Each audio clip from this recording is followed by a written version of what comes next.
ഭാരതീയ വിചാര കേന്ദ്രം പ്രബന്ധ സമ്മേളനവും വിദ്യാർത്ഥികൾക്ക് അനുമോദനവും സംഘടിപ്പിച്ചു. ഭാരതീയ വിചാര കേന്ദ്രത്തിന്റെ ആഭിമുഖ്യത്തിൽ സംഘടിപ്പിച്ച പ്രബന്ധ സമ്മേളന അനുമോദന സദസ്സിന്റെ ഭാഗമായി പരിസ്ഥിതി ദിനാചരണത്തിന്റെ ഭാഗമായുള്ള വൃക്ഷത്തൈ നടൽ അഗ്രശാല വിജയൻ നിർവഹിച്ചു. തുടർന്ന് യോഗ പ്രദർശനം നടന്നു. കേന്ദ്ര സാംസ്കാരിക മന്ത്രാലയത്തിന്റെ ഫെലോഷിപ്പ് നേടിയ കലാമണ്ഡലം ധനുഷ സന്യാൽ പ്രബന്ധ സമ്മേളനം ഉദ്ഘാടനം ചെയ്തു. കുരുക്ഷേത്ര പ്രകാശൻ മാനേജിംഗ് ഡയറക്ടറും ഭാരതീയ വിചാരകേന്ദ്രം മുൻ സംസ്ഥാന സംഘടനാ സെക്രട്ടറിയുമായ കാഭ സുരേന്ദ്രൻ മുഖ്യപ്രഭാഷണം നടത്തി.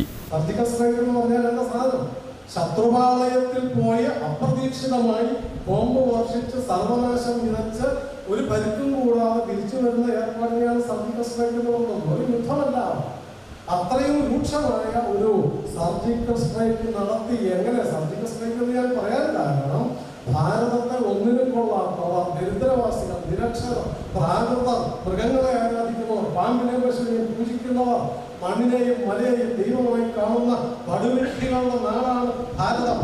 ഹിന്ദുക്കൾ എന്ന് വിളിച്ച് ആക്ഷേപിച്ച് ദാരിദ്ര്യവും പട്ടിണിയും തൊഴിലില്ലായ്മയും നിരക്ഷരതയും കൊണ്ട് ഇനി ഒരിക്കലും രക്ഷപ്പെടില്ല എന്ന് വിചാരിച്ചിരുന്ന ഒരു രാജ്യത്തിൽ നിന്ന് ക്ഷണിക്കപ്പെടാതെ പോയതാണ് 1893 സെപ്റ്റംബർ 11 ക്ഷണിച്ചിട്ട് പോയതല്ല, ലിസ്റ്റിൽപ്പെട്ടയാളല്ല സ്വാമി വിവേകാനന്ദൻ അവിടെ പ്രസംഗിക്കാൻ.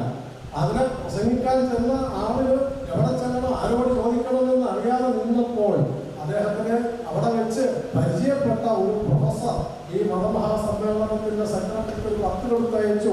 അദ്ദേഹം ചോദിച്ചു, നിങ്ങൾക്ക്. തുടർന്ന് വിവിധ മേഖലകളിൽ ഉന്നത വിജയം കരസ്ഥമാക്കിയ വിദ്യാർത്ഥികൾക്ക് പുരസ്കാരങ്ങൾ നൽകി അനുമോദിച്ചു.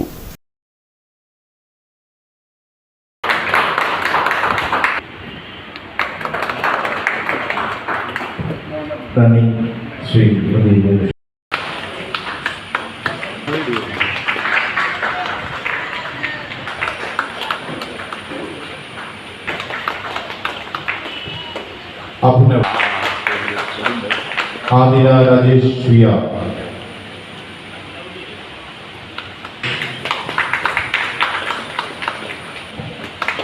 സൂചന ശ്രീനന്ദ NP,